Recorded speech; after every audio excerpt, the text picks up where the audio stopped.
Olá pessoal, aqui Micael Souza do canal Jogos no Tabuleiro. Hoje é dia de fazermos aqui mais uma conversa e hoje temos aqui uma pessoa muito especial, como todas as que vêm aqui, mas depois umas supostamente são mais especiais que outras, ou não? Hoje temos aqui uma figura muito conhecida do estudo dos jogos em Portugal e internacionalmente também. Tudo bem, Nelson? Tudo bem, tudo ótimo. Obrigado pela introdução. Para quem não conhece, depois tem que ir investigar tudo aquilo que foste escrevendo e que foste divulgando e tens uma série de coisas online e acessíveis, mesmo fora dos meios académicos, que também é importante, não é? Hum, E eu já fiz aqui uma breve introdução, mas eu gosto sempre que as pessoas se introduzam elas próprias primeiro aqui para o canal, acho que é mais importante. E a minha pergunta é sempre: quem é o Nelson Zagal? ora bem, sou um gajo. Sou professor na Universidade de Aveiro. Basicamente, isso é aquilo que se calhar mais facilmente me define, não é? Depois tenho os meus interesses de investigação, que é aquilo que mais me interessa, no fundo. É óbvio que dou aulas enquanto professor, mas aquilo que realmente mais me interessa no dia a dia é a investigação que faço. E faço investigação no domínio dos jogos, mais concretamente dos jogos digitais, mas não só. Faço a investigação concreta no domínio dos jogos e na sua relação com as histórias e as narrativas. Isto porque o meu interesse nos jogos veio através da ligação entre narrativas e tecnologia. Eu, quando era pequeno, puto, adorava muito cinema e continuo a gostar muito, ok? Mas com o tempo e com os estudos académicos fui-me aproximando das tecnologias, e uma das coisas que eu reparei a uma certa altura era que uma das áreas que mais puxava pelo audiovisual e pela tecnologia eram os jogos digitais. E daí comecei-me a interessar bastante porque o que é que o pessoal nos jogos digitais andava a fazer, tanto no design como na tecnologia, como depois na parte de desenvolvimento artístico dos jogos. E foi um bocado daí que veio o meu interesse pelos jogos. É óbvio que enquanto puto, como todos nós que estamos nestas áreas, tivemos as nossas consolas e computadores e adorávamos aquilo, mas o meu interesse por estudar os jogos vem um bocado através deste desenvolvimento de múltiplas áreas, e é por isso que o meu interesse nos jogos não é fechado apenas nos jogos, mas numa panóplia de outros mídia que existem à volta e que permitem, no fundo, contar histórias, criar experiências para as pessoas, e que as pessoas de alguma forma retirem algo dessas experiências. No fundo, é isso. Muito bem. Houve aqui, pelo que eu sei, o percurso é aqui assim um bocado, se calhar, original, não é? O percurso académico e depois o percurso que leva aos jogos. E Hum, eu digo isso porque eu tenho sentido também um pouco isso, que eu também tenho um percurso assim um bocado estranho. sim, E nesta área de estudo dos jogos, é um bocado difícil ainda ter uma área rígida para definir, não é? Isto acaba por ser muito multidisciplinar. Portanto, nós vemos aqui pessoas a vir da área tecnológica, outros a virem da área das narrativas, da sim, ciência, mais pura e dura, das físicas, das sim, tecnologias. sem dúvida. Eu julgo que isso, certo, aliás, eu tenho qualificado muitos jogos, e repara, eu aqui estou sempre, tu trabalhas bastante mais a questão do jogo de tabuleiro, o jogo físico, e estás muito mais perto da identidade do jogo em si, do que eu, que trabalho o jogo digital, e depois há uma panóplia de coisas à volta do jogo digital que no tabuleiro não surgem no imediato. É claro que depois também surgem, mas não é o imediato. Um jogo de tabuleiro, aquilo que apela no imediato a quem se aproxima dele é realmente o design desse jogo. No digital há uma panóplia de coisas que atrai as pessoas, como eu falei há bocado, há uma componente audiovisual, desde logo. O audiovisual não é apenas os certos de filmes, é toda a animação que o jogo tem, a animação gráfica, o movimento, a cor, o som, todas essas questões são questões do foro audiovisual. Nesse sentido, eu costumo enquadrar os jogos digitais muito dentro da grande área que nós trabalhamos na área científica que eu trabalho, que é a área do multimédia. E por isso é óbvio, é mais ou menos natural para nós que as pessoas que trabalham na área da multimédia são pessoas bastante multidisciplinares. São pessoas que têm percursos normalmente em zigue-zague, não seguem um caminho linear.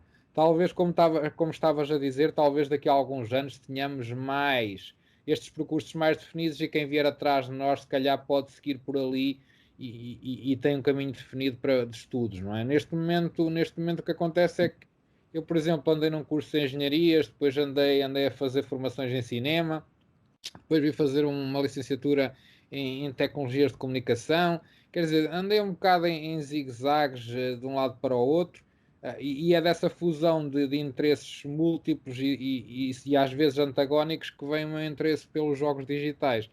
Porque se reparares, realmente é um produto, um objeto, um artefacto final que requer essas multidisciplinaridade.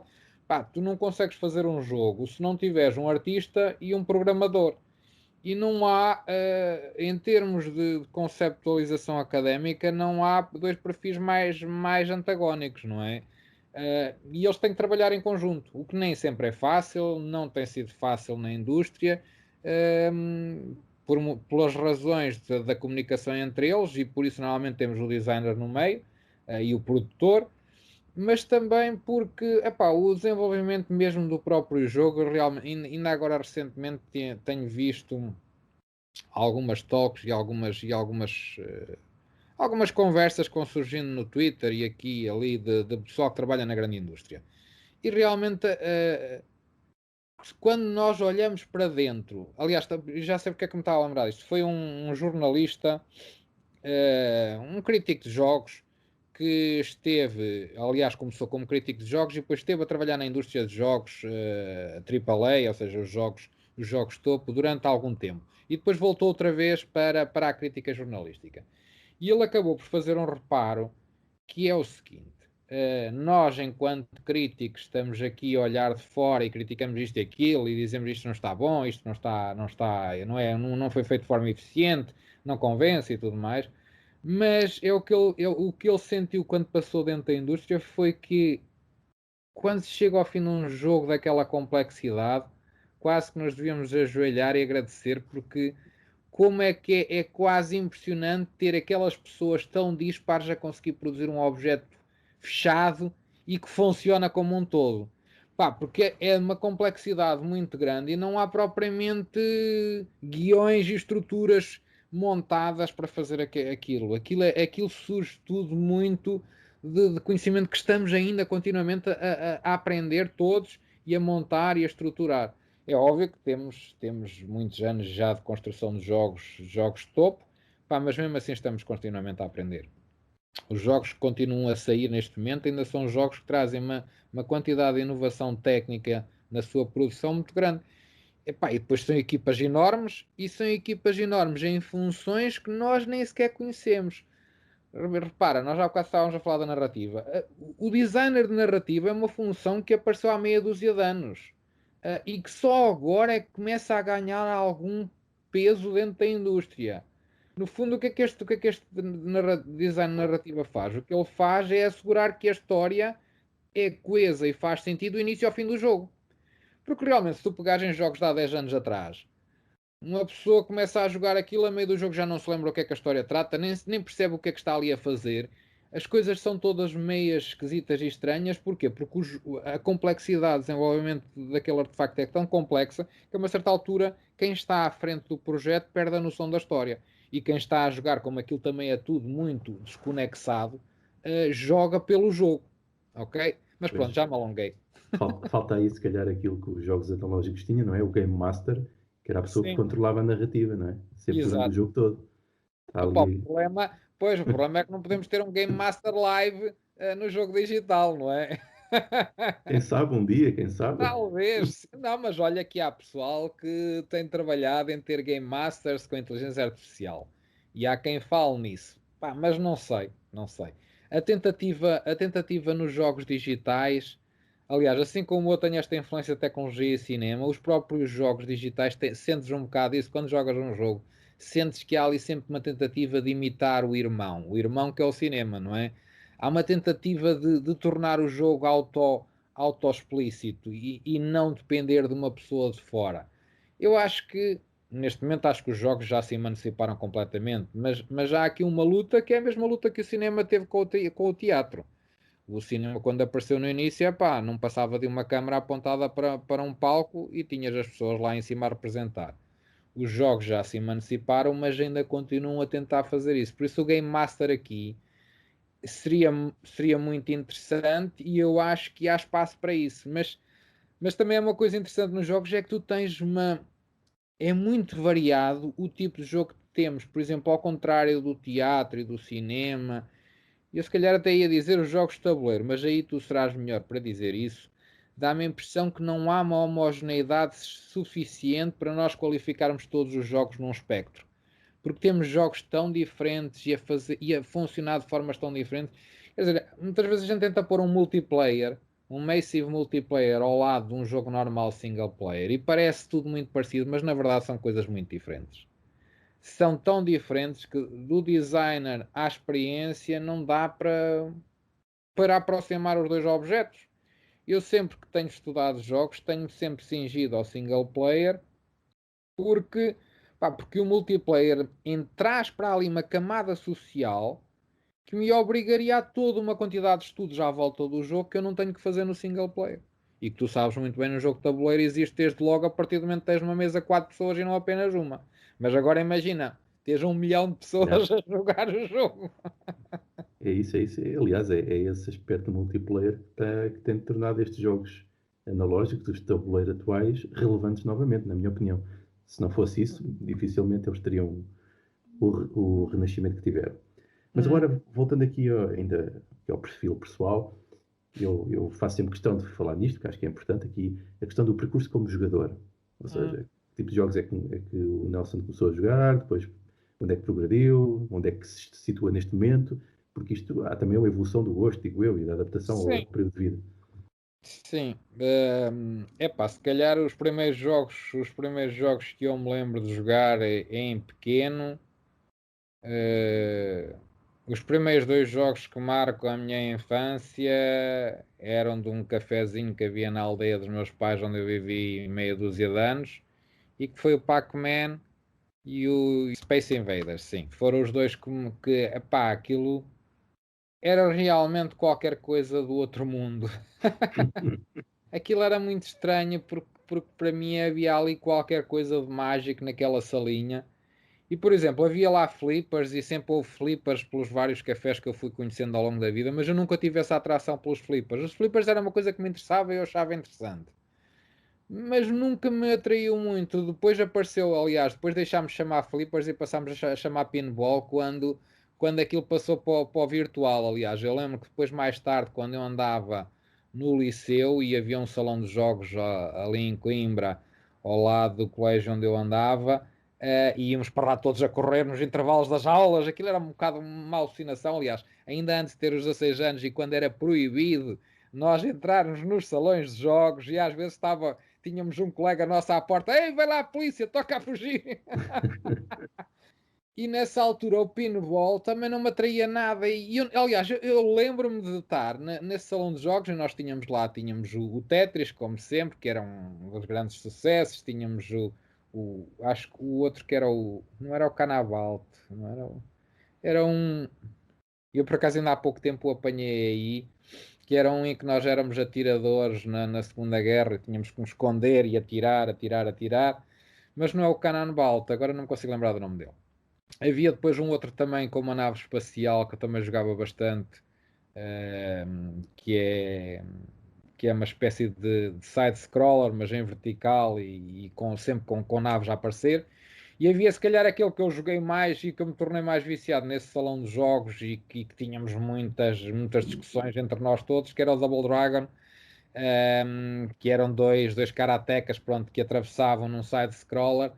E esse aí realmente marcou muito. Acabei-o 2 vezes no salão de jogos, o que é ser um bocado uma loucura, que implica realmente que meti ali muita moeda.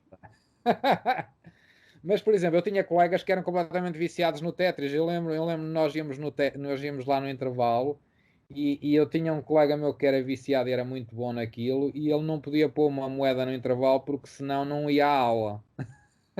Porque, ou seja, ele ficava lá mais de 1 hora a jogar com uma moeda e então tinha que faltar à aula para poder. E depois ele depois de entrar naquilo, já não conseguia desligar. Ele dizia: pá, vamos embora, deixa o jogo, depois jogas outro. E ele já não conseguia desligar. Mas pronto, é um bocado isso. O Pac-Man sim é central no meu imaginário, e o Space Invaders também são os dois jogos, se calhar, que marcam um bocado essa identidade do digital. Depois o Double Dragon é ali um intermédio, onde eu começo a perceber que realmente existem personagens, existe espaço para histórias dentro do universo de jogos. Porque repara, o Double Dragon é uma espécie de história já a ser contada no jogo, apesar daquilo basicamente ser um conjunto de ações de porrada, digamos assim, mas na altura o cinema dos anos 80 também havia Era muita assim. tralha daquela, o Karate Kid e aquelas coisas todas, E os e o- ninjas todos, não sei o e quê. os ninjas, e os comandos, e os rambos, e aquela tralha toda, aquilo estava tudo interconectado. Epá, depois disso, ainda tive a oportunidade também de passar pelo Super Mario e pelo Zelda, embora não tenha tido muito tempo para aprofundar o Zelda, porque a consola não era minha, tinha a consola em minha casa, que era um colega meu que vivíamos no mesmo apartamento, e na altura também tínhamos o Street Fighter. O Street Fighter deu imensos problemas, porque nós jogávamos realmente em grupo, tal camada social que falávamos já há bocado, mas aqui tinha problemas porque era mesmo competitivo puro. Pá, e aquilo eu nunca mais me esqueço, que é assim, durante 2, 3 semanas foi fantástico. Criou-se ali uns laços muito bons, o jogo fortaleceu. Sim, nós já nos dávamos bem, éramos muito amigos, e sim, e continuamos a ser hoje, ok? Não se passou nada. Mas nunca mais me esqueci que houve um dia qualquer em que, por causa do jogo, nos chateámos todos. E um dos colegas nossos começou a chorar, e a partir daí decidimos acabar com o Street Fighter em casa. Nunca mais jogámos Street Fighter em casa. Isso também me marcou um bocado, porque deixou-me ali uma mágoa, que esta coisa da competição nos jogos, pá, tem os seus quês, ok? É bom, pode fomentar algumas relações, pode, mas tem que ter algum peso e medida. Quando as coisas são largadas assim de qualquer das maneiras, nós em grupo, principalmente isto a coisa dos machos. Há demasiada competição masculina, e lá está, acho que éramos 4 ou 5, era tudo rapazes, não havia ali peso nem medida, digo eu, sei lá, e aquilo foi até ao limite, pronto, foi até ao limite da competição entre nós, de quem é que derrotava, quem é que partia, quem é que não sei quê, e depois aquela pressão de dar cabo dele e não sei o que mais, há um de nós que se vai abaixo, e depois nós percebemos, damos conta, mas o que é que nós estamos aqui a fazer? Porque é que nós estamos a destruir um colega que é nosso? Destruir psicologicamente, ok?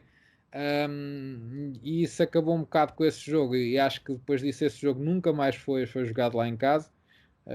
Jogámos o Zelda, o Super Mario era aquele que toda a gente gostava de jogar.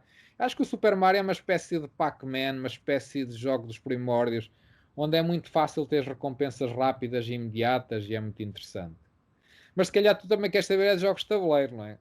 Não, também dos mais atuais agora, porque eu tenho Ah, visto. Aliás, eu conheci o Nelson numa conferência em que era sobre as personagens e os perfis sim. que existiam no Assassin's Creed. Eu fiquei fascinado com aquilo, porque pronto, É verdade, é nunca tinha verdade. pensado nisso. Portanto, houve aqui Sim, uma epá, tendência para jogar coisas mais atuais, não? nos mais atuais é assim, depois disso há uma fase em que eu começo a fazer a ponte novamente, ou não é começo a fazer ponte novamente, não é em que eu me começo a interessar pelos jogos do ponto de vista académico. É claro que há aqui uma quantidade de anos aqui pelo meio, mas também não interessa estar a falar disso tudo. Mas quando eu me começo a entrar quando eu me começo a interessar nos jogos do ponto de vista académico, começa a surgir uma panóplia de jogos muito relevantes do ponto de vista da conexão com as histórias e com o cinema. E um dos que mais marcou é do início dos anos 2000, aliás, são 2 ou 3 jogos dessa época, que é o Ico, que é um jogo japonês em que há um pequeno personagem em que nós somos um pequeno rapaz que está fechado dentro de um grande castelo, e temos que saber e temos de descobrir como sair desse grande castelo. Nós fomos colocados nesse castelo porque nascemos numa tribo com cornos, e quando nascemos com cornos somos retirados da tribo e somos fechados numa prisão. Nesse castelo ele descobre uma miúda que vive ali, também, e tem os dois depois juntos têm que descobrir como fugir do castelo. E o fantástico desse jogo é óbvio que há toda a componente de design da estrutura do castelo e do puzzle do castelo que é realmente fascinante, mas aquilo que mais me impressionou e que me impressionou bastante a crítica na altura foi que pela primeira vez temos dois personagens em que estabelecem uma conexão, digamos, verdadeiramente emocional e capaz de gerar empatia em nós, jogadores. E isso acontece por uma coisa muito simples que é eu, quando corro, tenho que dar a mão à rapariga para ela vir comigo. Porque se eu não lhe der a mão, ela não vem comigo e há uns monstros que a atacam. E esse simples dar a mão estabelece-me ali uma conexão poderosíssima ao longo de todo o jogo, e há momentos muito bem conseguidos no jogo. Depois há um jogo também desta altura que é muito marcante e continua a ser até hoje e continua a estar nas bocas do mundo, que é o GTA, que é o Grand Theft Auto, principalmente o terceiro, que o primeiro e o segundo são vistas de cima e ainda sem 3D, por isso não cria grande impacto. Quando surge o GTA 3, tem uma componente 3D, mas para além da componente 3D, tem uma componente de grande autonomia numa cidade. Em que tu estás numa cidade, tens um conjunto de missões para fazer, mas se quiseres, podes não fazer essas missões e podes simplesmente deambular pela cidade e fazeres o que quiseres.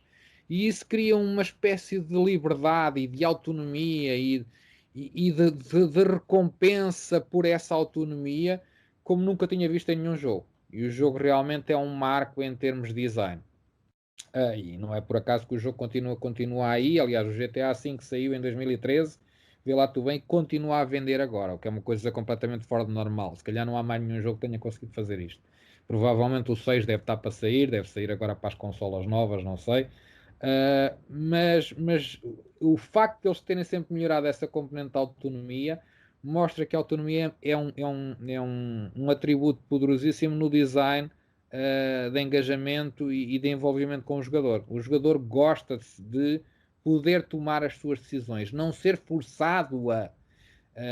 E muitos dos jogos que surgiam até essa altura eram jogos que nos forçavam a.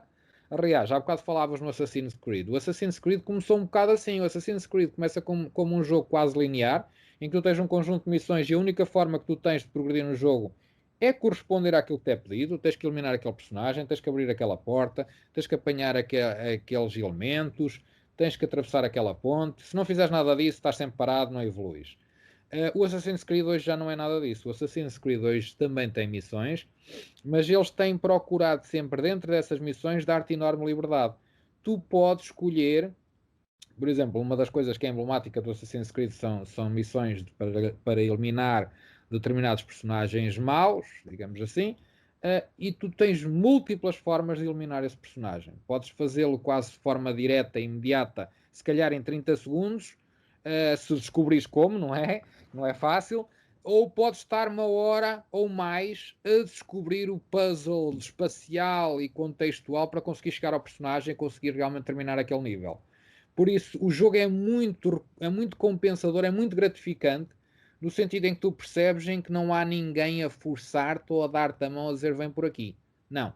Tu és colocado ali, pá, e agora compete a ti decidir como fazer isto.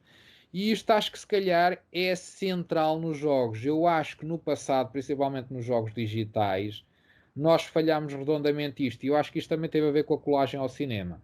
Que é, nós falhámos isto no sentido em que forçámos as pessoas a seguir determinados caminhos dentro dos jogos. Quando o jogo em si é um ato de escolha, é um ato de tomada de decisão. Se ele é um ato de tomada de decisão, não faz sentido que o jogo me obrigue a ir ali para aquele caminhozinho. É um bocado como desenhar um labirinto e depois ter um único caminho para chegar ao centro. Epá, pode ser engraçado, mas é uma grande seca, até porque nunca mais eu vou querer fazer aquele labirinto. Só há um caminho para lá chegar, para que é que eu hei de voltar a investir tempo naquilo, não é? Eu acho que os Isso, jogos de tabuleiro, diz, isso das decisões é realmente uma coisa importante, porque passando aqui o paralelismo para os jogos de tabuleiro, foi isso que fez com que surgissem os jogos de hobby e que hoje em dia os tenham trazido para a grande indústria. Foi quando as pessoas, especialmente adultos, perceberam que os jogos que estavam a ser criados para o mercado atual não tinham decisões. Ou seja, ou pois, eram muito aleatórios, ou as decisões não tinham significado, não tinham exato, consequências. E é a partir daí que se definem estes novos designs. E nós, hoje em dia, num jogo, para ele ter qualidade, em grande parte dos casos, depois depende do tipo de jogo que é, Mas uma das qualidades é nós termos liberdade para tomar decisões e Uhum. haver múltiplos caminhos para a vitória. Isso Sim. realmente é um marco diferenciado enorme. Mas falando aí de jogos digitais, eu por exemplo, Mas olha que então quer dizer que estão par a par. Os jogos de tabuleiro e os jogos digitais seguem esta tendência par a par. Isso faz sentido. E eu se diria que calhar sim, devíamos fazer refletir sobre a questão do game design em concreto. Há aqui uma claro. evolução.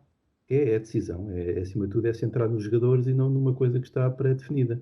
Aliás, até os jogos narrativos, Sim, pensando no Dungeons and Dragons como o primeiro, apesar de haver uma narrativa definida, são os jogadores que tomam decisões. E até sim. há um caso que surge sempre, que depois os Game Masters até reclamam, que é, eles passaram imenso tempo a desenhar uma sala ou qualquer coisa e os jogadores decidiram não entrar lá. É daquelas coisas que podem acontecer. Eu conheço alguns Game Exatamente. Masters e que já perceberam isso, que é frustrante. Eles têm que arranjar maneira da pessoa ir lá, mas sem os condicionar demasiado para não os manipular, porque senão perde, Exatamente. perde o interesse. Mas estás a ver, isso foi um dos dramas durante muitos anos na indústria dos jogos digitais, pá, porque tu estás a imaginar o que é ter equipas inteiras a fazer essa sala e Pois, depois ninguém jogar essa sala e depois ir toda a gente para a rede e dizer que o jogo é uma grande treta porque não acontece nada. E depois tu vais e dizes, pois eles não entraram na sala que nós andámos a desenvolver. Aliás, isso era uma das questões que surge sempre quando tu desenhas esta autonomia. Aliás, no GTA, essa conversa surgiu imenso logo na altura quando começou a surgir a questão da autonomia. E aliás, o GTA surge numa altura em que o Sims também ganha grande força. E aquilo que se falava na altura era como é que nós vamos conseguir juntar a liberdade do GTA no espaço com a liberdade dos personagens no Sims. E aquilo que mais medo metia a qualquer designer era o medo de alguém entrar no jogo e não acontecer nada. Porque, como não está nada pré-definido, nem se empurra o jogador para lado nenhum, o jogador pode entrar, de repente não vê o potencial das coisas e diz: pá, este jogo é uma grande seca, não acontece nada. E por isso é que os jogos sempre mantiveram, os GTAs sempre mantiveram aquelas missões muito delineadas, muito específicas, e as pessoas gritam muito contra isso. Ainda agora, quando saiu o último Red Dead Redemption 2, que foi um grande sucesso, não é? Porque realmente, graficamente, em termos de história, é fabuloso. Mas aquilo que uma grande parte das pessoas critica no jogo, aquelas pessoas que gostam mais de jogos e que dedicam bastante tempo a compreender e até a estudar os jogos, a grande crítica é sentir que as missões são extremamente lineares e são quase desligadas daquilo que nós fazemos no mundo de forma livre. Dentro destes jogos o que acontece é um bocado isso. Eles desenham aquelas missões para que não possam acusá-los de que não acontece lá nada, mas ao mesmo tempo dão aquele espaço de liberdade. E aquilo que nós sentimos que falta é: ok, então, mas se eu tenho liberdade para andar aqui agora, se eu quiser matar esta cidade toda, isto devia ter um impacto na história. Se não tem impacto, não tem lógica.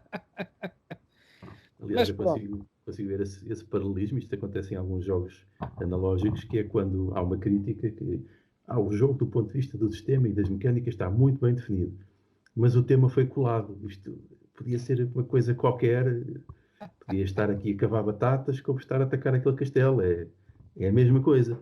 Isto é uma Exato. coisa que também é uma crítica comum. Sim, Mas, sim, sim. mas voltando aqui aos digitais, que eu joguei também muitos jogos digitais durante Sim, muitos sim. anos. Aliás, e eu sempre tive uma preferência muito grande por jogos com essa liberdade, desde os SimCities até esses jogos de City Builders, esse tipo de coisas. Sim. Depois passando para os Civilizations, também os joguei todos. Depois os Total Wars todos, gostava muito dessa parte da estratégia e do Pois, tu planeamento, gostas mesmo é da autonomia, tu da gostas mesmo é de autonomia. tomar uma decisão. Exatamente, gosto muito de tomar a decisão. Mas houve um jogo que me marcou imensamente, e era um jogo de culto até aqui com o meu grupo de amigos, que até fundámos aqui os grupos de jogos, de jogadores de tabuleiros em Leiria, que era o Fallout, que foi uma Ah, coisa que para nós foi, jogámos o 1 e o 2 muito, e o 2? Eu só comecei a porque, jogar no 3. porque aquilo era fascinante para nós, porque nós tínhamos o mundo inteiro para percorrer, nós é que nos configurávamos as nossas personagens, tomávamos as decisões, podíamos escolher um caminho mais negro, mais simpático. Nós testámos, por exemplo, quase todas as formas de acabar o jogo e havia imensas formas diferentes de Aquilo, no poder fundo, é uma acabar. espécie de SimCity, mas trabalhado do ponto de vista dos personagens. É uma liberdade total, nós podíamos ir com o carro para onde quiséssemos, ter vários amigos connosco, ativar, era fantástico, foi uma coisa que nos A fascina-me série imenso. Fallout é uma série importantíssima no mundo dos jogos em termos de narrativa, porque eles já trazem isso lá atrás, só que esses jogos realmente tiveram alguma dificuldade no início em criar alguma audiência, como tu dizes, eram um bocado de jogos de culto. Depois com o 3, eles conseguiram aumentar um bocado o seu impacto, porque abandonaram algumas das coisas que tornavam o jogo mais lento. E com o 4 ainda tornaram o jogo ainda tem mais ação. Mas em termos do ponto de vista de narrativa, realmente aqui eles foram brilhantes na forma como proporcionaram liberdade de agência ao jogador. O jogador pode realmente fazer o que quiser naquele espaço, um, porque era um bocado como estava a dizer, não é bem o SimCity, pronto, no sentido em que tu constróis, mas constróis caminhos do personagem, não é? Sim. Porque és tu que estás a jogar, és tu que estás a decidir. E tem havido depois alguns jogos que entretanto pegaram um bocado nisso, como por exemplo o Mass Effect, que também é um jogo impressionante do ponto de vista dessa construção. Pá, não é tão livre como o Fallout, mas é também muito interessante. E eles conseguiram na altura quebrar aquela lógica que vinha de trás, das narrativas que davam liberdade, mas que eram apenas com sim e Sim, não, sim. sim e não. Aquelas coisas em árvore. Ali aquilo é muito mais multilinear, tens múltiplos caminhos possíveis e por isso cada caminho de cada um de nós vai ser diferente. E eu lembro-me perfeitamente que, por vezes, e fazia eu isso de propósito, andava a vaguear pelo deserto de carro. Porquê? Porque podia acontecer encontrarmos a Brotherhood of Steel, que era lá o culto, o grupo que andava a Sim. combater qualquer coisa, e às vezes encontrávamos e eles tinham refeito episódios de Monty Python com essa Brotherhood of Steel. E eu lembro-me de uma cena em que nós podíamos encontrar a ponte da maldição, que era a ponte em que havia lá, ele fazia-nos 3 perguntas, e uma delas era qual era a nossa cor preferida para podermos atravessar. Havia essas coisas, brutal. Não sabia para nada no jogo, mas era fascinante andar atrás daquilo, e lá está, era de nicho, não é? Quem é que Sim, naquela altura conhecia Monty? pois, Só um pois. nicho pequeno, não é? Mas aquilo estava no jogo. Mas os jogos têm procurado isso mais, aliás, eles têm recuperado isso. Se tu fores ver, os jogos tentam sempre de alguma forma, nessas áreas mais escondidas, deixar algumas pistas de coisas de nicho, até banda desenhada, ou pequenos jogos de tabuleiro que ninguém conhece, ou livros que poucas pessoas conhecem, de repente aquilo torna-se uma área de culto. Poucas pessoas sabem que aquilo está dentro do jogo. É um bocado aquela coisa que existiu mais nos anos 90, se calhar início dos 2000, que eram os easter eggs, que era aquelas áreas escondidas lá dentro e tudo mais. Eu acho que isso se tornou mais. Não são áreas tão escondidas também porque temos a internet. Hoje em dia isto é tudo Sabes diferente. tudo. Hoje em dia isto é tudo diferente, porque hoje em dia não, é muito difícil ter qualquer coisa escondido num jogo muito tempo. Aquilo sai, em pouco tempo temos centenas de pessoas a vasculharem tudo e a debitar tudo na net. E de repente é muito difícil. Mesmo assim, alguns destes jogos conseguem a façanha de vez em quando, há ali coisitas que ficam escondidas um ano ou dois. Pois. E, curiosamente, eu tive aqui uma conversa com alguém da área do Magic the Gathering, dos jogos colecionáveis, e que tem dito que esse fenómeno da internet, deste conhecimento coletivo, tem sido problemático para o, porque eles Ah, tinham expansões que eram lançadas de 3 em 3 meses, é mais ou menos o modelo de negócios, e antes da expansão estar já disponível para comprar, já estava toda descoberta e toda conhecida, yeah. e era um problema grande, porque aquilo tinha demorado Pois, tempo a desenvolver claro. e estava destruída já quase. Sim, sim, sim, sim. Epá, pois, isto a internet tem coisas fantásticas, ao mesmo tempo tem coisas. Epá, isto é como tudo, aquilo que acontece aqui é que existindo esta nova tecnologia, nós precisamos, enquanto criadores e principalmente os designers, têm que perceber que há essa possibilidade e desenhar em função disso, ou seja, antecipar isso e trabalhar de formas diferentes. É complicado porque há formas de fazer que perdem espaço com a internet. Eu diria que uma forma de tentar compensar isso é mesmo o que estávamos a falar, é centrar o design no utilizador e nas Sim. interações entre os utilizadores. Aí não há. É Pois não, sempre diferente. É sempre é diferente. sempre diferente, é sempre diferente. Mas agora sobre. Agora também uma espécie de percurso, embora possa não ser um percurso, sobre aqui a relação do Nelson com alguns jogos analógicos. Já Sim. experimentaste alguns? Há aqui alguns que mostrem algum interesse? Hum, Opinião sobre isto?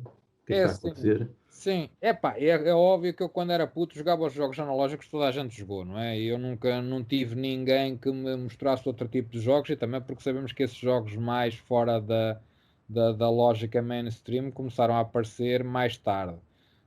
Eu, enquanto era miúdo, jogava os tradicionais damas e xadrez e depois o Monopólio, não é? Aqueles, acho que é a tríade de toda a gente experimente, mais as cartas, não é?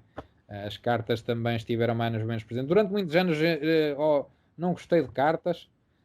Olhava para as cartas como algo que as pessoas iam para os cafés jogar um bocado a dinheiro. Eu conhecia alguns cenários desses e olhava para aquilo de lado. E as poucas das vezes que me meti nas cartas nunca foi uma coisa que me deixasse boas recordações.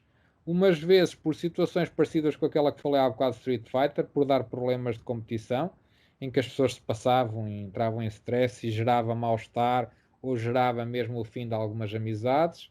Outras vezes pela questão de se jogar a dinheiro. Eu nunca fui um grande jogador e continuo a não ser.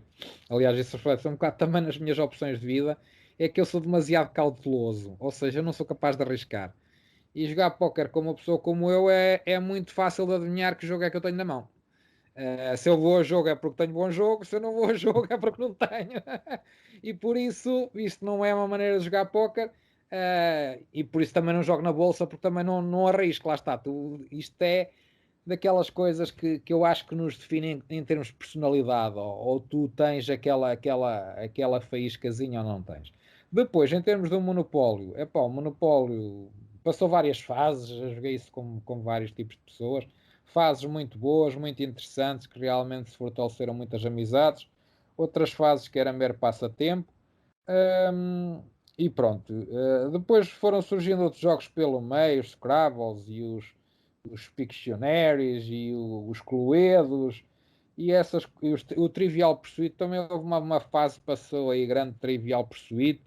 Uh, mas pronto, todos jogos assim muito mainstream, nada muito específico.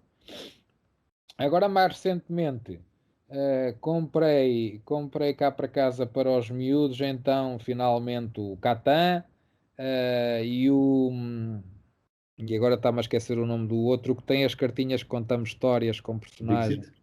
Sim, o Dixit. E pronto, e tenho jogado um bocado com os miúdos. Mas confesso que fiquei algo desapontado com o Catan, no sentido em que senti que a estrutura ainda era muito rígida, hum, e pouco expansiva em termos das possibilidades.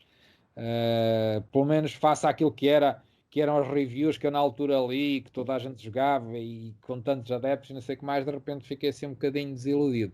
Depois, quando te conheci, realmente apresentaste-me vários jogos que sim, aí comecei a ver o potencial dos jogos de tabuleiro a subir, não apenas pela questão dos híbridos que nós temos trabalhado, ou seja, a questão de juntar componente digital ao tabuleiro, mas o próprio tabuleiro já não ser meramente um tabuleiro que está ali à volta do qual todos nos juntamos, mas existirem. Uma das coisas que eu achei mais interessante nos jogos que fui conhecendo nestes últimos anos foi os mini tabuleiros, foi os tabuleiros divididos, foi os tabuleiros individualizados. Eu acho isso muito interessante porque isso traz um potencial grande de construção na relação entre o que é aquilo que é a minha parte de jogo e aquilo que é a parte de jogo comum. Embora é óbvio que as pessoas podem dizer, isso também já existia nos outros jogos, naqueles jogos que tinham cartas, nós também tínhamos as cartas, tínhamos escondidas e os outros não viam, é verdade. Mas eu verifico em termos de tabuleiro, aquilo cria uma dinâmica muito interessante. Se calhar porque eu estou muito martelado pelos jogos digitais e por isso tenho muito esta tendência de olhar para o jogo sempre de um ponto de vista quase pessoal e depois então social. E por isso gostei muito dessas componentes dos jogos expandirem o tabuleiro para mini tabuleiros. Às vezes são tabuleiros também na mesma cooperativos ou colaborativos, mas são acrescentes ao tabuleiro que não sei criar ali uma espécie de. Não sei explicar, que é como se amplificasse a capacidade do espaço de jogo e tornasse o espaço de jogo mais presente ou mais envolvente. Não sei. Uhum. Então eu tenho que aproveitar para fazer uma recomendação, se calhar para jogar em casa, Sim. que é um jogo colaborativo, e até vem em muito boa altura. Chama-se Pandemic. Tá bem, Só que é a versão Legacy do jogo. O que é ok. isto? Foi uma inovação recente, eu acho que é muito interessante. Mas já é um jogo que é colaborativo, o tema do jogo é os jogadores são uma equipa de especialistas que está a tentar combater uma pandemia, ou muitas pandemias que estão a acontecer no mundo. Ok, Cada um tem os seus poderes individuais e vão colaborando. Só que esta versão Legacy é uma versão em que nós vamos configurando o jogo ao longo do tempo. Ou sim. seja, vamos abrindo caixas, vamos tomando decisões, vamos mudando as regras do jogo, vamos destruindo cartas, vamos adicionando outras, vamos colando autocolantes, vamos escrevendo nos tabuleiros e no Ah, final de fazerem a campanha toda, sim. existem acho que 3 seasons neste momento, o jogo de cada grupo que foi jogado é diferente do outro. Uou, Por isso é isso é uma muito. coisa que eu recomendo. Isso é. Olha, vou apontar aqui. Pandemic Legacy. Legacy, Season 1, para começar, acho Ok. que é bom. Isso sim, isso parece muito interessante. Aliás, E cá estavas a perguntar por jogos recentes na área do digital. Epá, em termos pandémicas, a gente já tem excesso disso nos jogos digitais. Como tu sabes, a questão dos zombies, eu nem consigo compreender muito bem a questão dos zombies, a não ser que eu a ligue à questão do apocalipse e das distopias, não é? Mas já há uma pancada muito grande com os zombies que é uma coisa impressionante. Ahm, Mesmo assim, continua a surgir o último grande jogo deste ano, que é o Last of Us 2. É pois, no fundo, o resultado de uma pandemia, de um apocalipse. O jogo é extremamente interessante. Pronto, tem alguns problemas que eu não gostei do ponto de vista da narrativa, mas isso, pronto, também acontece com os livros, acontece com os filmes. Mas em termos técnicos é realmente fora do normal. Aquilo que eles conseguiram fazer do ponto de vista da animação dos personagens, do ponto de vista da dramatização, mesmo do ponto de vista da jogabilidade, a jogabilidade encaixa perfeitamente. Isso já acontecia com o primeiro, encaixa perfeitamente com a narrativa e está muito bem conseguido. Depois tens aí o Assassin's Creed, o Valhalla, que no fundo, finalmente eles saíram um bocado das mitologias mais tradicionais ocidentais e estão agora a explorar. Aliás, finalmente não, isto tem vindo a ser explorado aos poucos em vários mídia. Os livros também têm vindo a fazer isso, que é as mitologias nórdicas. Eu às vezes interrogo-me um bocado, hum, quer dizer, tenho-me interrogado sobre isto e tenho algumas teorias sobre porque é que as mitologias pegaram tanto. A última que me surgiu por causa das recentes descobertas de alguns sarcófagos intactos no Egito foi que o problema das mitologias nórdicas é que elas são demasiado fantasiosas, tal e qual como as do Egito. Ou seja, são muito sobrenaturais, baseadas em ideias muito fora da realidade, e por isso acabam por ter um interesse menor nos dias de hoje do que, por exemplo, as mitologias gregas ou romanas. Embora a mitologia grega dos Zeus e tudo mais também é a mesma coisa, não é? Mas aquilo depois, o que aconteceu com a mitologia grega é que ela se conectou muito fortemente ao próprio universo de conhecimento da antiga Grécia, não é? À filosofia, à ciência e tudo e ao mais. drama, não é? Aquilo são O dramas drama, humanos a tragédia, poderosos. exatamente, tudo aquilo conectou-se muito bem e se calhar por isso nós mantivemos mais aquela mitologia mais presente e mais viva do que a nórdica. Ou então, se calhar porque continuamos nesta divisória entre os povos nórdicos bárbaros e nós do sul que não queremos nada com eles, não sei. Pode ser um bocado das duas coisas. Também está a Não, acontecer nos jogos. Há aí uma certa praga, já foi zombies, e agora é vikings. Há muita coisa com vikings. pois é, a mitologia nórdica, os É isso. vikings, eu acho que o pessoal saturou um bocado aquilo que tínhamos, não é? A mitologia anterior, depois passámos aqui pelos zombies, que foi uma maneira de, pronto, achincalhar tudo, e agora fomos para os vikings, não sei, em busca de qualquer coisa que novo. Eu acho que, epá, isto, em termos de produção de conteúdos, a sociedade em que nós vivemos hoje em dia, é complicado, pá. É muito complicado fazer-se algo porque nós vivemos numa sociedade de superabundância de conteúdos. Imagina, imagina o que eras tu estás em 1930 a criar um super-homem, um Batman. Quer dizer, numa sociedade onde não existia praticamente nenhum personagem assim.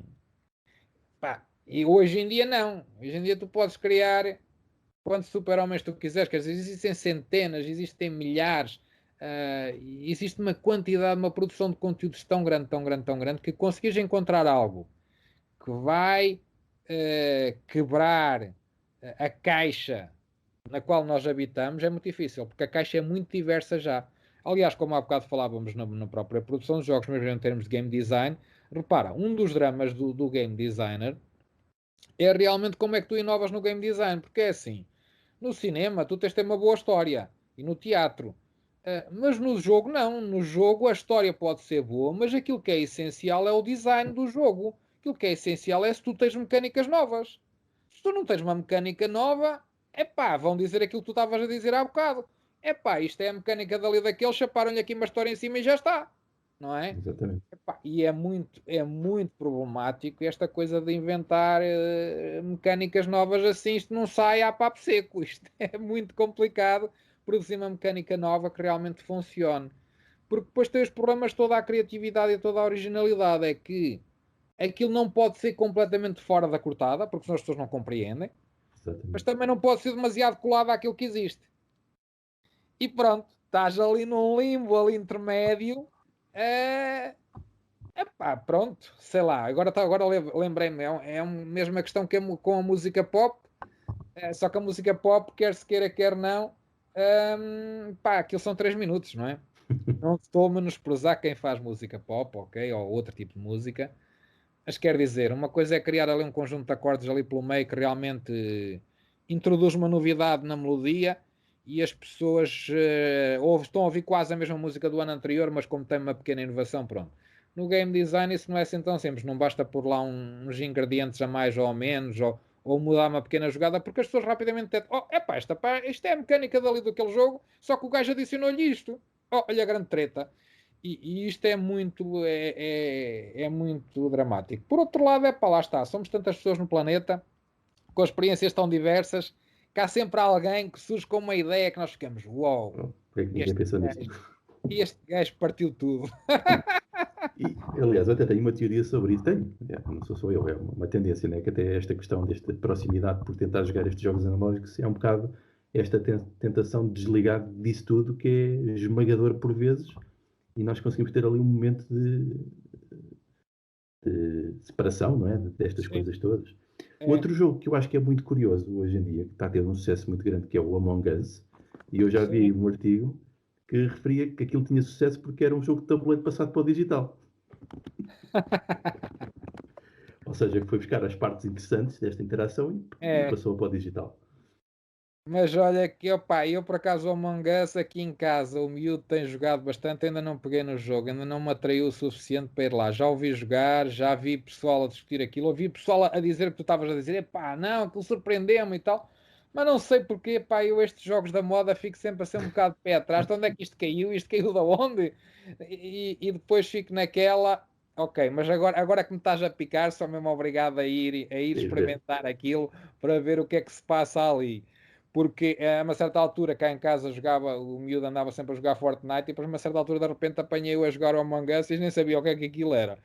E aquilo de repente tornou-se uma loucura porque toda a gente joga isso.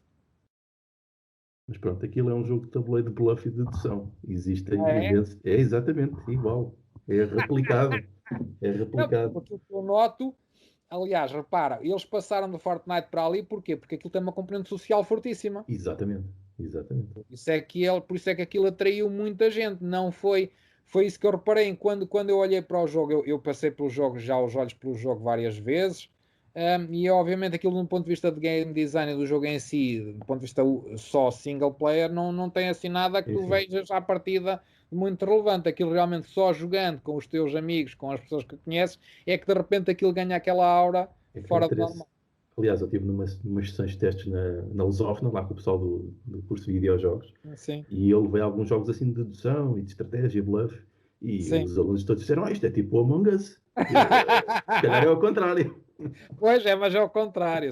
Sim, mas isso, Miquel, sabes perfeitamente que isso é uma realidade. Neste momento, os jogos digitais bebem muito também nos jogos de tabuleiro e vice-versa, não é? Aliás, eu acho que neste momento os mídia bebem todos uns nos outros. Isso é uma inevitabilidade, porque era aquilo que falávamos já que está, há bocado em questão do ponto de vista criativo e original, que é tu precisas continuamente procurar novas ideias. E o melhor é não procurar as ideias dentro do próprio meio é olhar aos meios à volta e ir buscar e inserir ali, porque de repente provocas essa fricção, porque há uma coisa que antigamente só existia num lado e que só existia no outro, e agora está ali e cria novidade, não é? Porque nós, se fôssemos listar aqui, sabes bem que há uma quantidade de coisas que apareceram no tabuleiro nos últimos anos que foram trazidas do digital, e há uma quantidade de coisas no digital que foram trazidas do tabuleiro. E isso é saudável, isso é saudável. Aliás, eu acho que é por isso que as duas áreas deviam ser estudadas em conjunto E no cada estudo de vez jogos. mais são, como tu sabes, cada vez mais há bibliografia a surgir, onde, aliás, se reparares, nos últimos anos, os livros mais específicos sobre game design têm procurado mesmo abolir essa diferença. Quando tu perguntas concretamente, ok, mas isto é um livro para digital, eles dizem, não, nós aqui estamos a discutir jogos. E o jogo, o que nos interessa é o design do jogo. Ele depois pode ser aplicado em tabuleiro, pode ser aplicado em digital, pode ser aplicado numa instalação interativa, como vocês quiserem, porque o que nos interessa aqui é o design de jogo em concreto. No fundo, repara, a disciplina design de jogo não está encerrada no suporte. Não interessa se ele é digital, se ele é físico, se ele é híbrido, se o que é.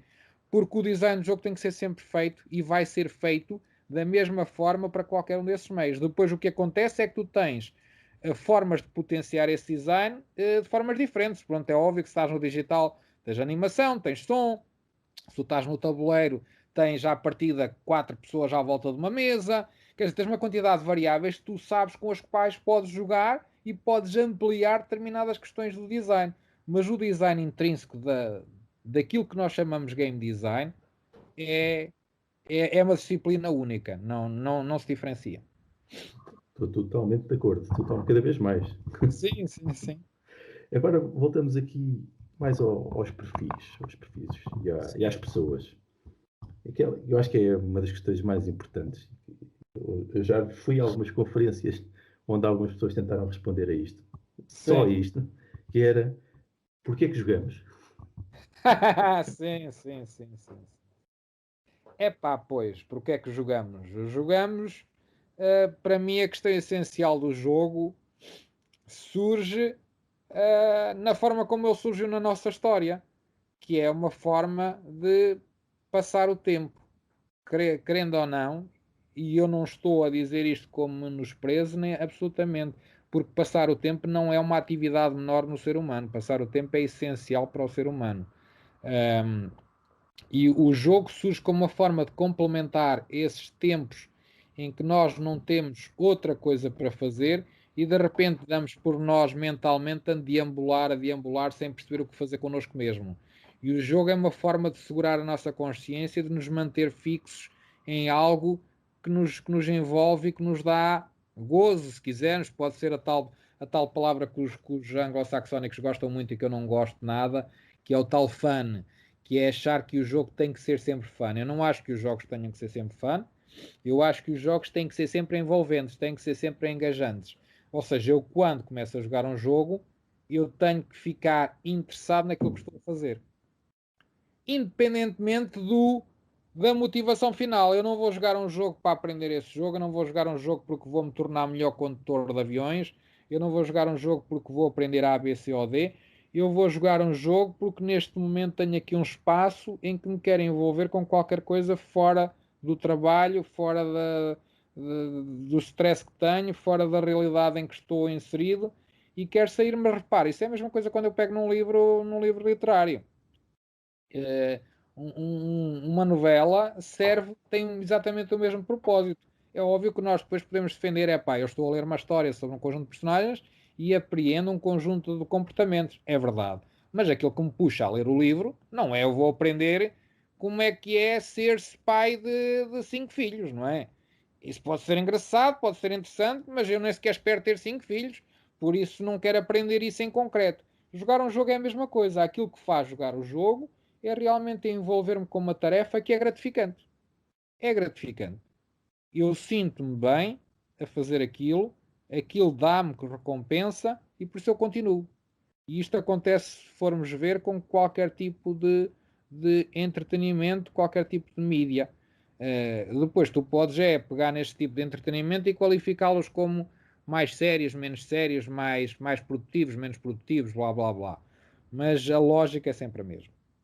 Okay? É sempre Depois a razão pela qual nós nos mantemos a jogar, essa é que deve ser a questão, mais do que porque é que nós vamos jogar, porque o porquê é que nós vamos jogar, todos os seres humanos jogam, se não for num jogo de tabuleiro ou digital, jogam outras coisas no mundo real, ok?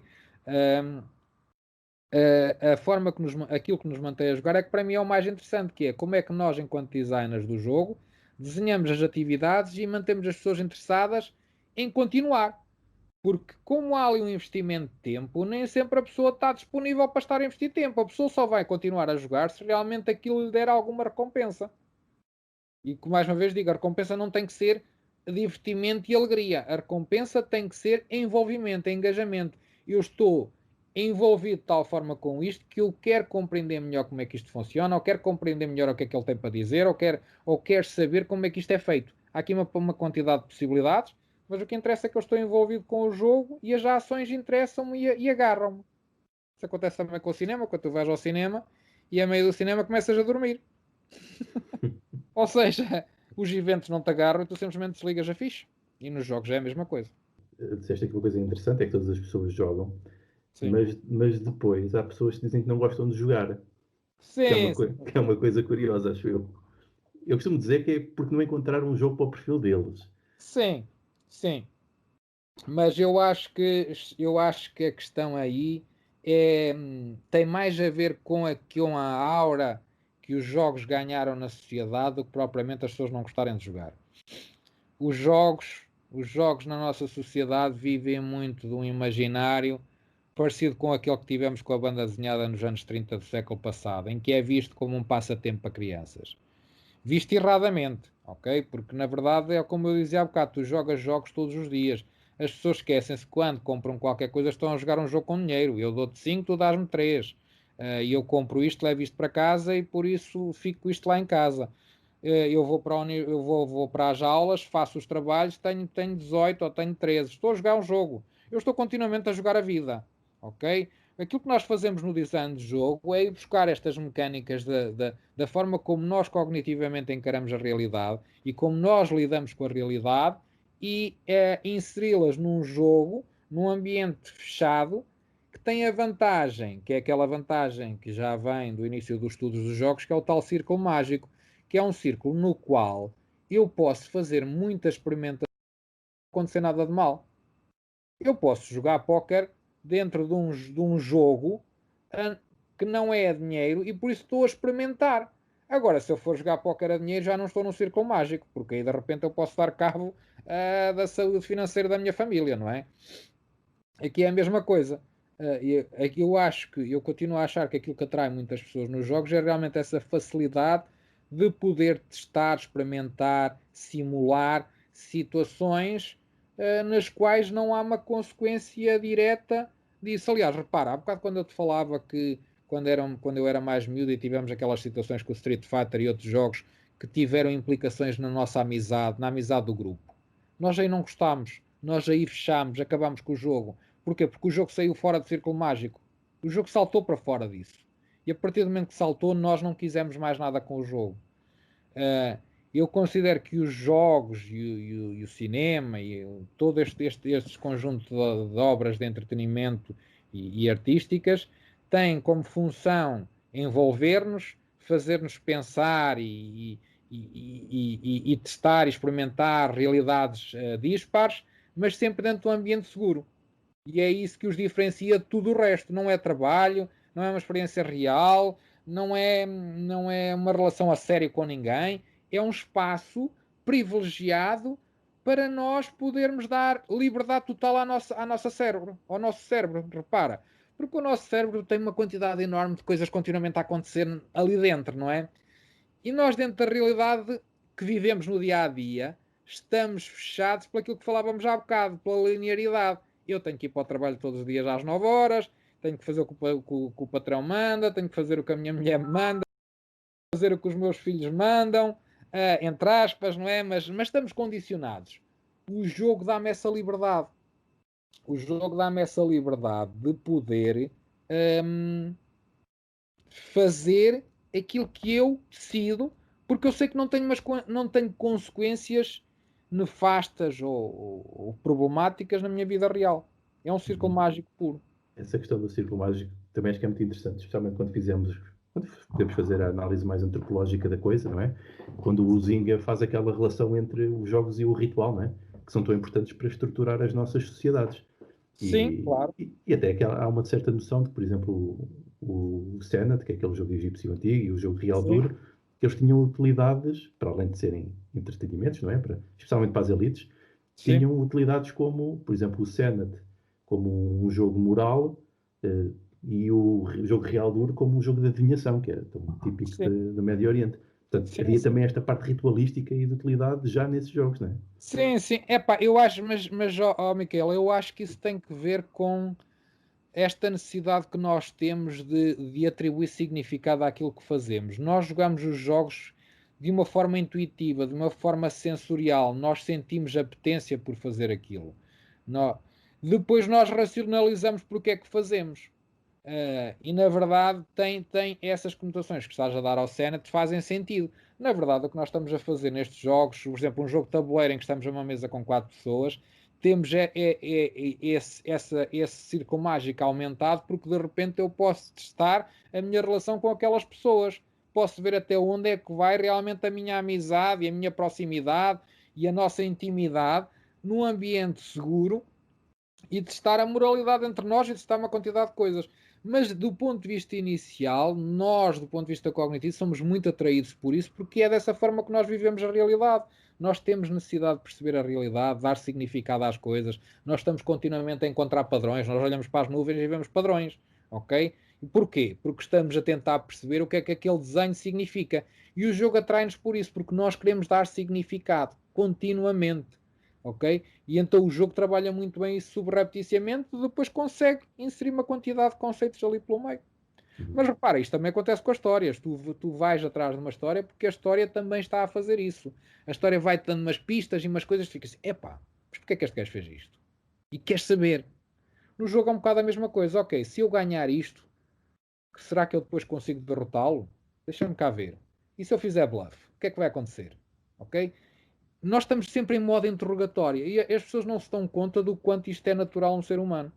As pessoas se pararem um bocado para pensar quando vão no metro ou quando vão no comboio e olham pela janela e estão continuamente a tentar dar significado àquilo que estão a ver, é uma coisa impressionante. A máquina cerebral é uma coisa astronómica.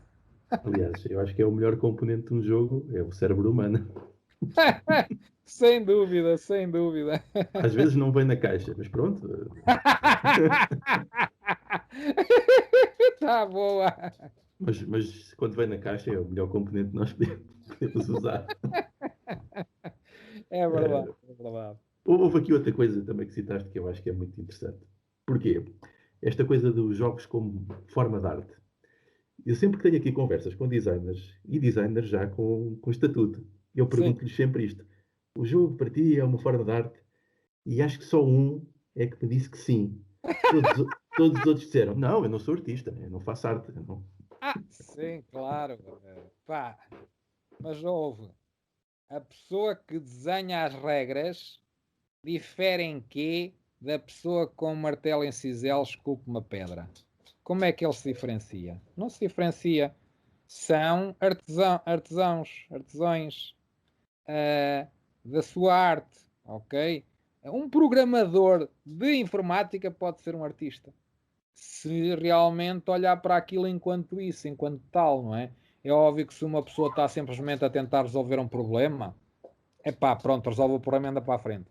Mas não é isso que acontece normalmente quando estamos a desenhar um jogo. Quando estamos a desenhar um jogo, aquilo que acontece é mais otimizar o jogo para a experiência das pessoas e queremos de tal forma otimizar isso que perdemos o mesmo tempo que o tal escultor que está ali com o cinzel a martelar e quer encontrar aquela curva perfeita, não é? Repara, o designer quer encontrar a curva de progresso perfeita no seu jogo. O que acontece é que é uma coisa imaterial, não é visível. É mais difícil dizer que o designer é artista do que o artista gráfico que fez os bonecos, não é? Mas para mim é muito mais importante o designer que fez as regras e a estrutura do jogo do que os bonecos. Porque os bonecos têm o seu seio próprio, têm o seu domínio próprio onde podem ser apreciados. Eles ali são mais uma capa daquilo que é o que está desenhado por baixo. Agora, Epá, eu percebo que as pessoas tenham alguma relutância em afirmar-se como artistas. E até acho isso bom, sabes? Até acho isso saudável. Isso não acontece só aí, acontece nas outras áreas artísticas, em que as pessoas que fazem coisas fantásticas e tu perguntas se ele se considera artista e ele diz que não. Pá, muitas pessoas que escrevem livros fantásticos e dizem que não são artistas, pá, são professores na vida do dia a dia, trabalham, vendem meia dúzia de livros, não dá para viver daquilo, por isso não se consideram artistas. Ahm, Depois tens o contrário também. Tens aquelas pessoas que, porque fizeram um curso de arte, já acham que são artistas. Ok. E que é ridículo porque isto, ser artista, é pá, ser artista é criar qualquer coisa. Fizeste um curso, não criaste nada, não é? Agora, se realmente, a partir do momento que crias uma obra, crias um jogo de tabuleiro em que tens centenas ou milhares de pessoas a jogar, pá, o que é que tu podes ser além de artista? Pode ser muitas outras coisas, mas no fundo criaste um objeto, um artefacto, que as pessoas se sentam à volta dele e o tentam compreender e o admiram e o interpretam, e por isso estão a criar uma obra de arte. Pois, Não é? e as pessoas estão a ter experiências, não é? O que é que nós queremos com a arte? É ter experiências, não é? Criar Basicamente é isso. experiências, modificar a forma de ver das pessoas, fazê-las sair do seu espaço do dia a dia. Quer dizer, o jogo é isso. Agora, é óbvio que se a gente, como há bocado falavas da antropologia e dos teóricos mais fundamentais, é óbvio que no passado nós tivemos sempre relutância em juntar o jogo com a arte. E eu acho que isso também tem que ver com arte vem dados quase próprias, não é? O jogo é o jogo e não precisa realmente de se ver como arte. Uh, É um bocado também como a narrativa. A narrativa não precisa ser vista como arte, é narrativa, não é? O jogo é jogo, a arte é arte. Mas é pá, em última análise, eu tenho que olhar quem é que faz o jogo. E quando olho para a pessoa que faz o jogo, é óbvio que eu lhe posso chamar designer, porque realmente há ali um trabalho de design. Mas o trabalho de design só vai até um certo ponto, que é enquanto eu estou a desenhar para conseguir determinadas respostas. Há uma quantidade de trabalho que o designer faz que já é um trabalho de artista. Quando ele começa a refinar um conjunto de regras, quando ele começa a alinhavar determinadas estruturas de balanceamento, ele já não está a fazer trabalho de design. O trabalho de design é um bocado essa resolução de problemas e encontrar novas soluções. O trabalho do artista é conseguir construir momentos novos, momentos que nunca ninguém vivenciou, momentos de surpresa. E aí temos um jogo que podemos chamar uma obra de arte, que é aquilo que falávamos já há bocado quando a gente joga qualquer coisa e fica assim, oh, epá, como é que este gajo pensou nisto? Isto é completamente fora da caixa. E aí tens um momento que é uma obra de arte. Depois tens os outros jogos que são colagens, e aí não são obras de arte, são meros designs ou refugos de design. Também é assim. Eu costumo dizer, então, um livro também impresso em quantidades enormes numa gráfica, não é? Numa empresa, e não deixa de ser arte por isso. Não, Pronto, não é por aí. claro. Não tem que ser uma coisa única. Agora, Não, não, não, não, não, não. agora outra coisa. Esta coisa dos perfis de jogadores e essas tipologias, isto é uma coisa que existe mesmo ou foi inventada pelos académicos para terem assunto? Para falar só de jogos. Epá, é assim, as tipologias de jogadores e perfis de jogadores existem a partir do momento que tu começas a olhar para as pessoas que jogam os jogos e começas a perceber que há jogadores que se aproximam dos jogos com desejos e vontades diferentes e formas de estar na jogabilidade distintas. E se tu tens isso, naturalmente começas a ter perfis. Um, os perfis nos jogos têm um pendor mais psicológico por uma razão concreta que eu passo a exemplificar. Tu também tens perfis nas histórias e no cinema e nos livros. O que é que acontece? Esses perfis são um bocado triados pelos géneros, que é o género de comédia, o género de horror, o género dramático, o género de ficção científica, e tu tens as pessoas que gostam muito de ficção científica e as pessoas que gostam muito de comédia. Muitas das vezes as pessoas até veem filmes de ambos os lados, mas nem sempre. Há uma falange de pessoas que segue, que só lê e só vê filmes de ficção científica. O que acontece nos jogos é que os jogos, em termos de género, não se diferenciam por temas de histórias, por temas emocionais. Ou seja, eu quero agora sentir terror, quero agora sentir gargalhada. Não, os jogos diferenciam-se por aquilo que nós fazemos. O que é que eu posso fazer aqui dentro? Posso dar saltos e posso correr. Então estou num plataformas.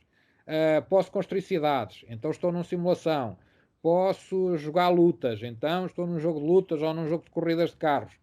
E isso determina os perfis. Os perfis depois, nós aprofundamos esses perfis em termos psicológicos para tentar compreender o que é que leva uma pessoa a gostar mais de um plataformas do que gosta mais de um jogo de SimCity ou de um jogo de corridas de carros ou de um Minecraft, não é?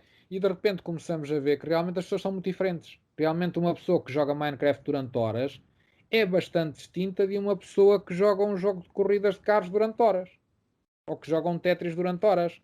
São formas de estar muito diferentes e isto é importante para nós enquanto designers porque quando nós estamos a aproximar do jogo nós temos que conhecer o melhor possível o jogador. E conhecer a melhor forma possível o jogador é compreender que realmente há pessoas com perfis distintos. E eu compreendendo isso, então vou olhar para esse perfil e vou aprofundar o meu conhecimento dessas pessoas desse perfil.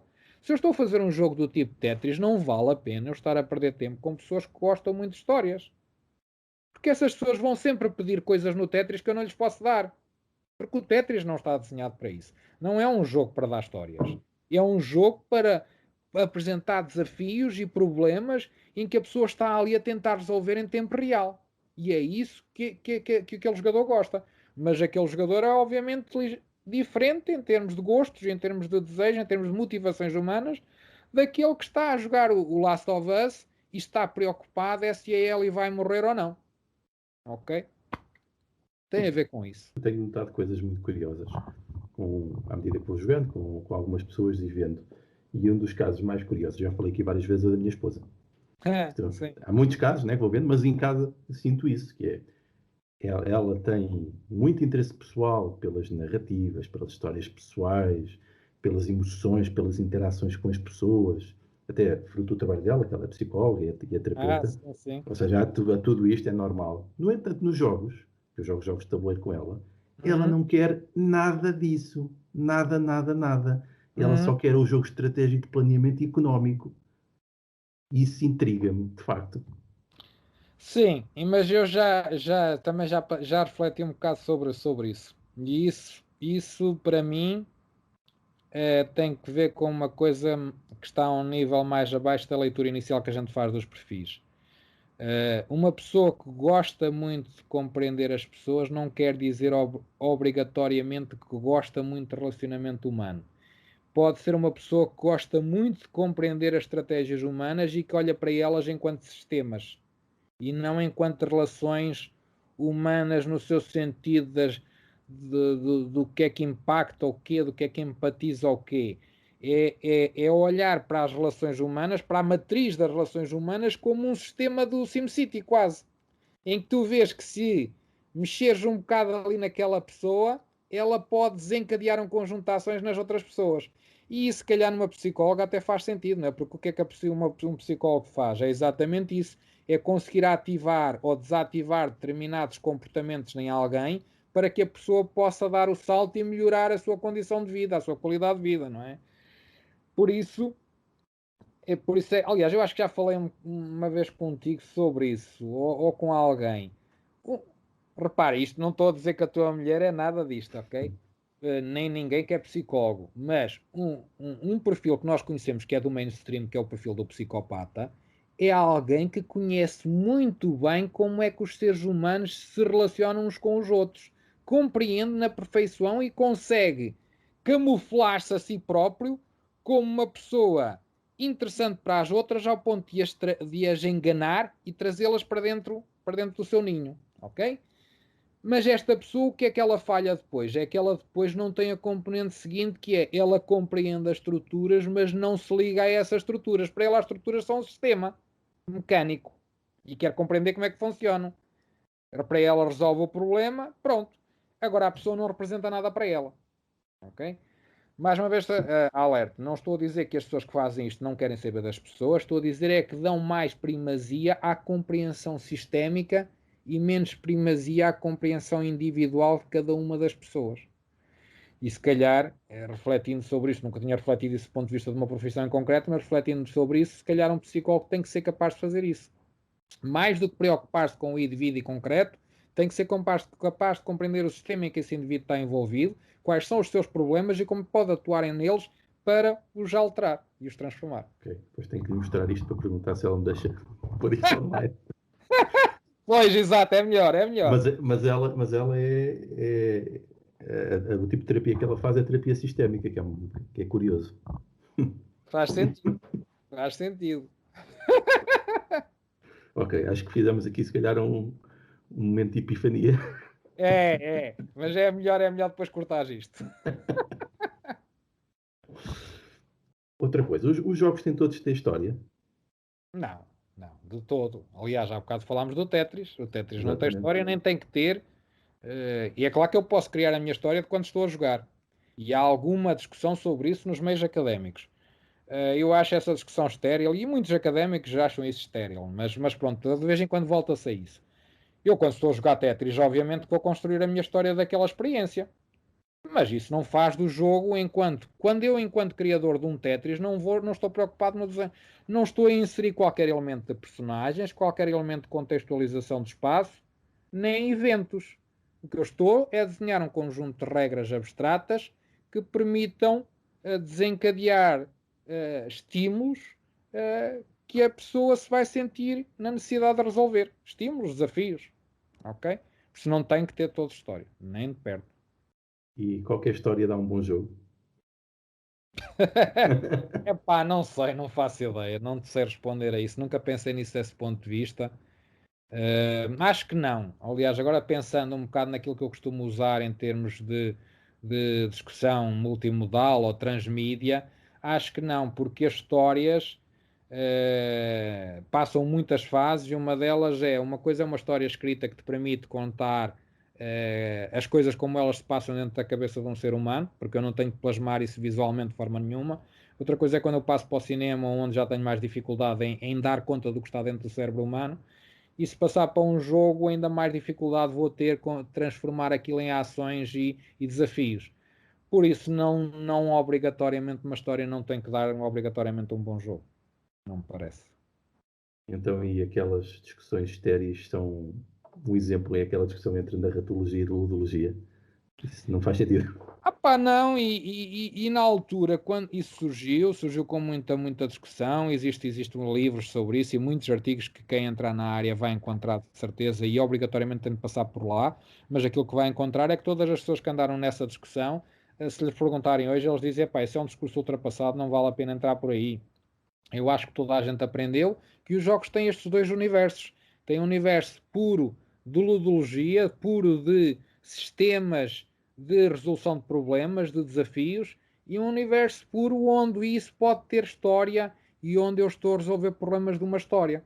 Porque, como eu estava a dizer há bocado, uma história é o que é que vai acontecer a seguir. Eu posso desenhar isso em termos de pistas que a pessoa vai descobrir para perceber a história. O Cluedo é uma coisa básica disso, não é? Mas posso ter uma coisa em que os meus personagens não existem, são meramente uma caixa de fósforos que eu tenho que montar para chegar a um desafio como foi proposto. Objetivo. Tens aqui uma caixa de fósforos. Agora vê se consegues demonstrar. Para mim isto é um jogo, eu posso estar 3 horas nisto e não tenho que ter história. Não faz sentido.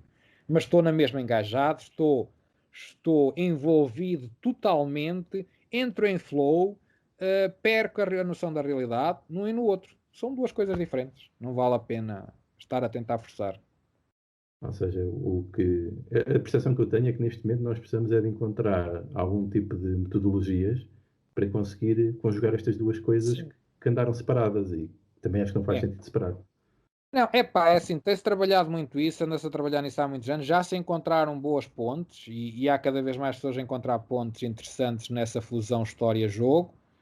Agora, não tem que ser a solução última, porque há jogos fantásticos sem história, e há jogos fantásticos com história que são menos jogo e mais história, e não há problema nenhum, era o que falávamos há bocado, o espectro dos jogos é muito lato, muito mais lato do que o espectro do cinema ou o espectro do teatro.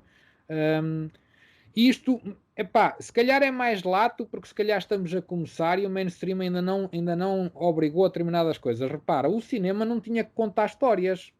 O cinema pode ser completamente não narrativo, mas o que é que acontece? A grande maioria do público não gosta desse cinema e por isso esse cinema praticamente desaparece.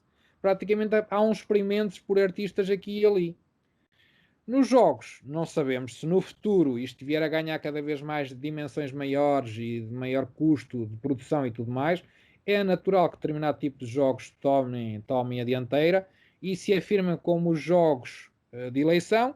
Epá, e os outros surjam apenas independentes e coisas do género e haja um tipo que é o tipo de jogo. Mas a diversidade é muita. Nós podemos fazer jogos muito diversos, com interesses muito diversos. E para rematarmos aqui, a minha última questão e tema é mesmo sobre o futuro, que é, vamos continuar a ter jogos digitais, analógicos, híbridos? O que é a tua perspectiva sobre isto?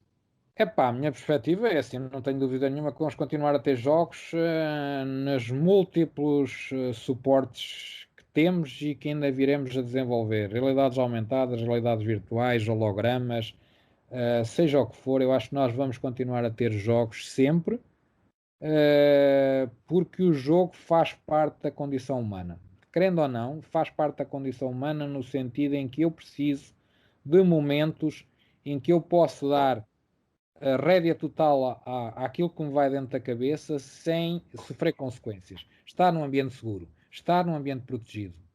No fundo, se quiseres, o jogo encarna na perfeição os domínios da simulação. E a simulação tem como condão, digamos assim, essa questão do círculo mágico. É um espaço onde eu posso experimentar coisas sem me acontecer nada. Agora, o que o jogo faz no ambiente de simulação é que cria um conjunto de condicionamentos que torna a simulação mais interessante, mais engajante, mais envolvente. Se for uma simulação completa da realidade, é uma seca, não é? Eu não quero isso. Aliás, um exemplo que eu dou também aos alunos, por exemplo, em aulas mais ligadas à parte audiovisual, se tu fizesse um filme de uma pessoa em tempo real, as pessoas passavam-se, ninguém ia ao cinema ver a história da vida de alguém durante 24 horas, não é? O que é que nós fazemos? Cortamos as partes que não interessam. Faz um bocado isso na simulação. Pega numa simulação de algo e retira os momentos mortos e empurra-nos para aqueles que são relevantes e que são interessantes. E por isso a experiência é tão gratificante e é tão prazerosa. E por isso nós vamos continuar a ter isso, seja nos formatos que forem, epá, instalações interativas, jogos só entre pessoas humanas, na rua, jogar futebol sem bola, por exemplo. Vamos continuar a ter tudo isso porque isso faz parte da nossa condição humana. Faz parte não só a parte cerebral e a ativação, mas também a nossa necessidade de interação humana e pessoal. Nós precisamos de interagir com os outros humanos. Eu preciso de jogar com eles, eu preciso experimentar com eles, eu preciso pô-los à prova, eles porem-me à prova a mim. É assim que eu os conheço melhor, é assim que eu aprendo a relacionar melhor com eles.